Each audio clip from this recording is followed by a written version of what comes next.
সরকারের বয়স 5.5 মাস 6 মাস, এখনই রাস্তায় বক্তৃতা দিচ্ছে ব্যর্থ সরকার। আর ব্যর্থ হওয়ার জন্য তো একটা সময় লাগে। আর রাজনীতিতে বাল্য শিক্ষা শ্রেণীর ছাত্র হয়ে যদি বিশ্ববিদ্যালয়ের প্রফেসরের মতো আচরণ করে, সেটা ঠিক না। শিখতে হবে, অনেক দূর যেতে হবে। আপনাদের বক্তব্য শোনার আগ্রহ আছে কিনা জানি না, আমি শুনতে শুনতে এখন আমার দেওয়ার কোনো আগ্রহ তেমন নাই। কিন্তু কিছু ফরজ আছে যেগুলো আদায় না করলে গুনাহ হবে। তার প্রথম হচ্ছে 2024-এর 8ই আগস্ট ইন্টারিম গভর্নমেন্ট গঠিত হয়। সেই গভর্নমেন্টের আইনি ভিত্তি, রাজনৈতিক বৈধতা, গণ অভ্যুত্থানের অভিপ্রায়, এ নিয়ে কয়েকটা লাইন বলতে হবে। এগুলো মহাবিতর্কের বিষয়। 2 বছর হয়েছে ছাত্র গণ অভ্যুত্থানের। প্রথম বছর থেকে সংস্কার কমিশন, জাতীয় ঐকমত্য কমিশন, বিভিন্ন সংস্কার পরিষদ, এই বৈঠকগুলোতে আন্দোলনের এই অংশীদার 2-3টি সংগঠনের পক্ষ থেকে এর বৈধতা নিয়ে প্রশ্ন তোলা হয়েছিল। তারা নিজেরাই বলেছিলেন ইন্টারিম গভর্নমেন্টের সাংবিধানিক বৈধতা কি। তারা নিজেরা প্রশ্ন তুলেছিলেন যে সংবিধানের অনেক আর্টিকেল অ্যাব্রোগেটেড হয়ে গেছে, তার কি হবে। তাদের পিছনে রাজনৈতিক উদ্দেশ্য ছিল একটা, যে কোনোভাবে বিভ্রান্তি সৃষ্টি করে ইন্টারিম গভর্নমেন্টের হায়াত যেন বৃদ্ধি করা যায় এবং মাঝখানে তারা রাজনৈতিক ফায়দা লুটে দীর্ঘায়িত হয়। পারলে 5 বছর থাকে নিরাপদে। ইন্টারিম গভর্নমেন্ট খায়েশ প্রকাশ করেছিল যে জনগণ চায় যেন আমি 50 বছর থাকি, সেই রকম বক্তব্য দেয়া হয়েছিল। কিন্তু তারা ভুলে গিয়েছেন এই অর্জন 5ই আগস্টের অর্জন। এটা সারা বাংলাদেশের গণতন্ত্রকামী মানুষের আরাধনা ফল, ধারাবাহিক 17 বছরের দীর্ঘ সংগ্রামের ফসল। এটাকে রাজনীতিকীকরণ করা হচ্ছে একটা ভুল পদ্ধতি বা ভুল অভিপ্রায়। তারা বলেছিলেন জনগণের অভিপ্রায় অনুসারে তারা বিপ্লবী সরকার গঠন করতে চায়। হ্যাঁ, অভিপ্রায় অনুযায়ী যদি বিপ্লবী সরকার গঠন করতে চাইতো, তাহলে সংবিধানের 106 ধারার আশ্রয় না নিয়ে শহীদ মিনারে যে শপথ নিলেই হতো। সেই ট্রেন তো তারা তখন মিস করেছে। কিন্তু প্রকৃত অর্থে কি সেটা বিপ্লব ছিল? বিপ্লব তো ছিল না। মানুষের গণতান্ত্রিক আকাঙ্ক্ষাকে বৈষম্য বিরোধী ছাত্র আন্দোলনের নেতৃত্বে যখন মানুষ সংগ্রাম করলেন সেই আকাঙ্ক্ষা বাস্তবায়নের জন্য, তারা তখন চেয়েছিলেন গণতন্ত্র মুক্ত হোক। তারা তখন চেয়েছিলেন তাদের অধিকার মুক্ত হোক। তারা বাংলাদেশের সমস্ত গণতান্ত্রিক অধিকার, মানুষের গণতান্ত্রিক অধিকারকে ফিরে পেতে চেয়েছিলেন। বিপ্লব তো সমাজ পরিবর্তনের জন্য হয়, অর্থনৈতিক সিস্টেম পরিবর্তনের জন্য হয়, সামাজিক পদ্ধতি পরিবর্তনের জন্য হয়। সেই জন্য বাংলাদেশের মানুষ তো সংগ্রাম করেনি, আন্দোলন করেনি। আমরা চেয়েছিলাম আমাদের ভোটের অধিকার ফেরত আসুক। আমরা চেয়েছিলাম আমাদের সমস্ত গণতান্ত্রিক অধিকার, সাংবিধানিক অধিকার আমরা ফিরে পাই, যে অধিকারগুলোকে বিলুপ্ত করে দেয়া হয়েছিল। একটা নির্বাচিত সরকার যে স্বৈরতান্ত্রিক আচরণ করতে পারে, অটোক্রেট হয়ে উঠতে পারে, পৃথিবীতে ইতিহাস অনেক নজির আছে। হিটলার যখন নির্বাচিত হয়েছিলেন তখনও সেটা নির্বাচিত সরকার ছিল, কিন্তু হিটলার তো হিটলার হয়ে উঠলেন, তার নির্বাচনের মধ্য দিয়ে নির্বাচিত হিটলার হয়ে উঠলেন এবং সারা পৃথিবীকে ধ্বংস করে দিলেন। তার বিচার হয়েছে, মৃত্যুর পরে তাকে তো আর পাওয়া যায়নি, আত্মহত্যা করেছে। কিন্তু নুরেমবার্গ ট্রাইব্যুনাল তো হয়েছে, সেখানে দলের বিরুদ্ধে বিচার হয়েছে, ব্যক্তির বিরুদ্ধে বিচার হয়েছে। পৃথিবীতে ইতিহাস আছে, নজির আছে। আমরাও আওয়ামী লীগের বিরুদ্ধে বিচারের কথা বলছি সংগঠন হিসেবে। সেই সংগঠনের ভাগ্য নির্ধারিত হবে আদালতে। সেই আইনটা করা হয়েছে আর্টিকেল 47 অনুসারে, সেই আইনটা করা হয়েছে আইসিটি অ্যাক্টে, সেটা আছে। সন্ত্রাস বিরোধী আইনে তাদের কার্যক্রম নিষিদ্ধ করা হয়েছে বটে, কিন্তু রাজনৈতিক দল হিসেবে নিষিদ্ধ হবে কি হবে না, তার বিরুদ্ধে রাজনৈতিক দলের অন্যান্য কোনো পানিশমেন্ট হবে কি হবে না, দীর্ঘ সময়ের জন্য বা অল্প সময়ের জন্য স্থগিত হবে কি হবে না, এই বিধানগুলো সেখানে দেয়া আছে এবং তাদের সমস্ত সম্পত্তি বাজেয়াপ্ত হবে কিনা সেটাও ওখানে বলা আছে। সেই আইনে তদন্ত হচ্ছে, আমরা আশা করি খুব শীঘ্র সে তদন্ত শেষ করতে পারব। ব্যক্তি হিসাবে শেখ হাসিনা এবং তার দোসরদের বিচার চলমান, কিছু বিচার সমাপ্ত হয়েছে, আরও অনেকগুলো এখন ফর্মাল চার্জ গঠনের মধ্য দিয়ে বিচার প্রক্রিয়া শুরু হবে। নগদ নিয়ে এলো হার না মানা হার অফার। সর্বনিম্ন 10,000 টাকা রেমিটেন্স নগদে পাঠালে থাকছে স্বর্ণের হার জেতার সুযোগ।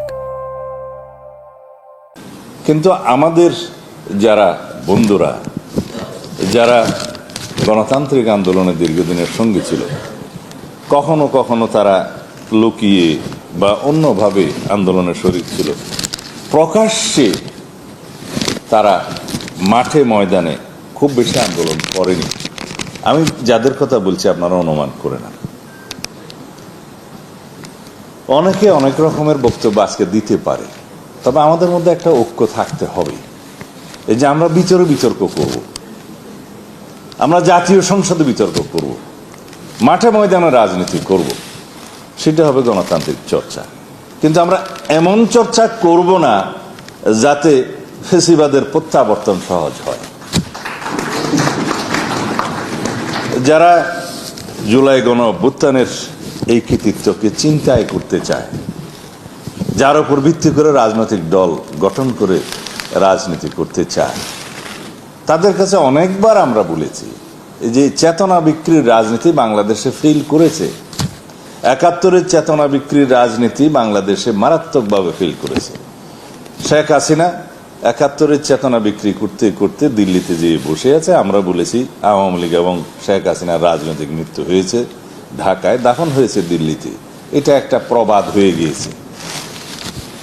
প্রবক্তা আমি হলেও প্রবাদটা হতে অসুবিধা তো নাই। কেন হয়েছে?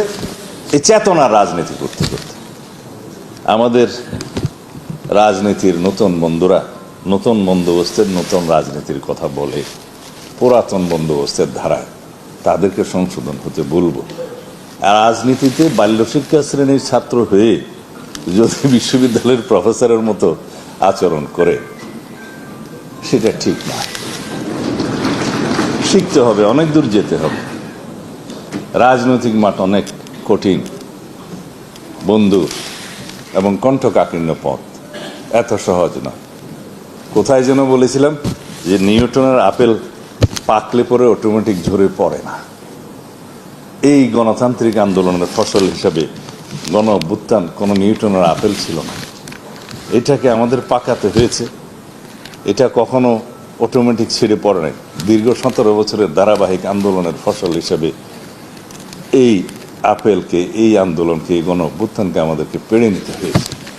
সুতরাং কেউ যদি মনে করে মাত্র 36 দিনের আন্দোলনের ভিতরে 17 বছরের ধারাবাহিক আন্দোলনের কিছুই নেই, তাহলে এটাও রাজনৈতিক অপরিপক্কতা। সেই জন্য বলি, রাজনীতির মাঠের প্রাইমারি স্কুলের বাল্যশিক্ষা শ্রেণীর ছাত্র হিসেবে যদি সব কিছু বুঝে নিয়েছি বলা হয়, আমি তাদেরকে বলবো নতুন দলের নতুন বন্ধুদের, পুরাতন বন্দোবস্তের রাজনীতি বাংলাদেশে আর হবে না। চেতনা বিক্রির রাজনীতি বাংলাদেশে আর হবে না। আমরা তোমাদের মধ্যে আমাদের ভবিষ্যৎ দেখতে পাই। আমি ছাত্রদের উদ্দেশ্যে বলছি, যারা গণ অভ্যুত্থানে ভূমিকা রেখেছে, শহীদ হয়েছে, তাদের আকাঙ্ক্ষার বাস্তবায়ন আমরা করতে চাই। সেটার প্রতিযোগিতা হোক। আকাঙ্ক্ষার বাস্তবায়নের প্রতিযোগিতায় আমরা আছি। আমাদের নেতা জনাব তারেক রহমান আছে, আমাদের একটা পরিকল্পনা আছে, আকাঙ্ক্ষা বাস্তবায়নের অঙ্গীকার আছে, সে অঙ্গীকারের জন্য আমাদের কর্মসূচি আছে, আমাদের আন্তরিকতা আছে, আর্থিক সংশ্লিষ্টতা আছে, সেগুলো অর্জনের চেষ্টা করছি। সুতরাং আমরা শুধুমাত্র উই হ্যাভ এ প্ল্যান বলে ছেড়ে দিইনি।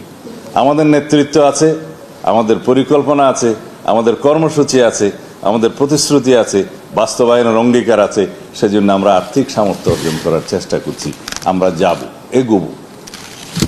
আর যারা আকাঙ্ক্ষার উপর ভিত্তি করে চেতনা নির্ভর রাজনীতি করতে চাচ্ছে, তারাই আজকে স্বৈরাচারের পতনকে কেন জানি আমন্ত্রণ, স্বৈরাচারের যে পতিত স্বৈরাচারকে কেমন জানি আবার আমন্ত্রণ জানানোর মতো একটা পরিবেশ আবহ সৃষ্টি করছে।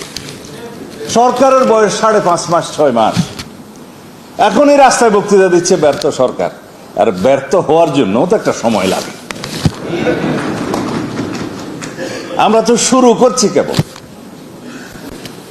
এখন আর নেতা বাংলাদেশের মানবিক নেতা আর বড় ভাই শাহজাহান চৌধুরী জামাতের এমপি ওবা এটা জামাতের তো এমপি বলে কি মানে প্রধানমন্ত্রী নয় না, ত্রাণ সামগ্রী না দেন না।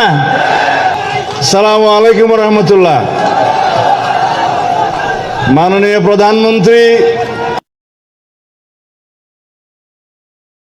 সাথে বাংলাদেশের অর্থমন্ত্রী বাইফুত পাপ্পা কথা যা হওয়া পরে হয়ে দিয়ে দাবি দেওয়া যা দিয়া পরে দিয়ে কিন্তু যা চাই ইয়া তোর বেশি দিলে কি আপত্তি আছে না? ঠিক আছে।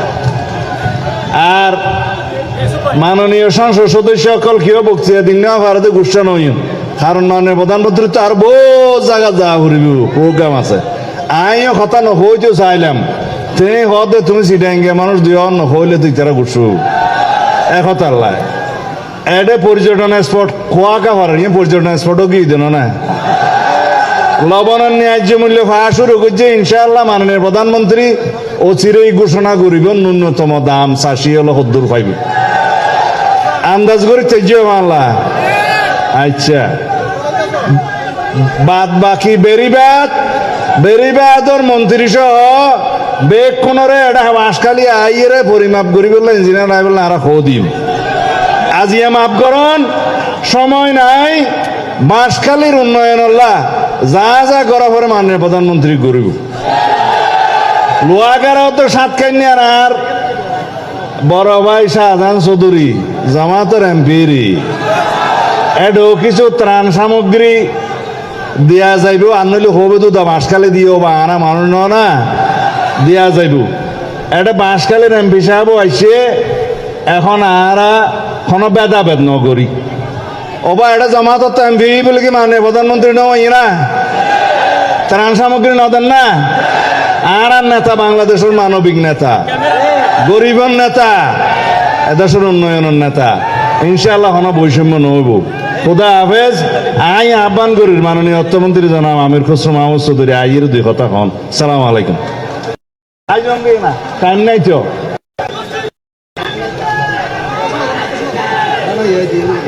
কিসের হাসিনা কোথায় বক্তব্য দিয়েছে?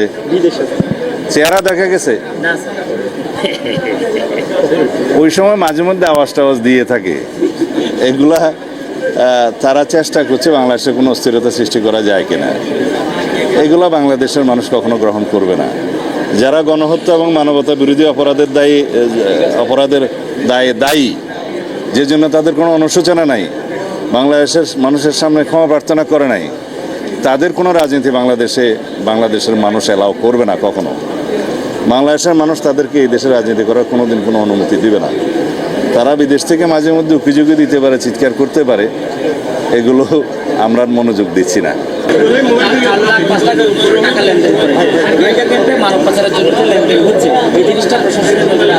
কালকে আমরা এই বিষয়ে সিদ্ধান্ত নিয়েছি, ওখানে সেনাবাহিনীর পক্ষ থেকে ক্যাম্প স্থাপন করা হবে যাতে এই সমস্ত অপহরণ ইত্যাদি এই সমস্ত অপরাধ যেন দমন করা যায়।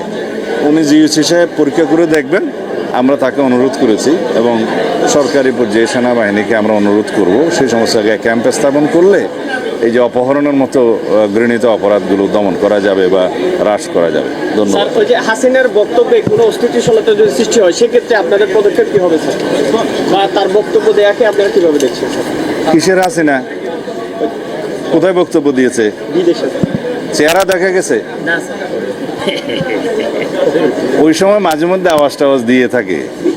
এগুলা তারা চেষ্টা করছে বাংলাদেশে কোনো অস্থিরতা সৃষ্টি করা যায় কিনা। এগুলা বাংলাদেশের মানুষ কখনো গ্রহণ করবে না। যারা গণহত্যা এবং মানবতা বিরোধী অপরাধের দায়ী যে জন্য তাদের কোনো অনুশোচনা নাই, বাংলাদেশের মানুষের সামনে ক্ষমা প্রার্থনা করে নাই, তাদের কোনো রাজনীতি বাংলাদেশের মানুষ অ্যালাউ করবে না কখনো। বাংলাদেশের মানুষ তাদেরকে এই দেশে রাজনীতি করার কোনোদিন কোনো অনুমতি দিবে না। তারা বিদেশ থেকে মাঝে মধ্যে অভিযোগও দিতে পারে, চিৎকার করতে পারে, এগুলো আমরা মনোযোগ দিচ্ছি না।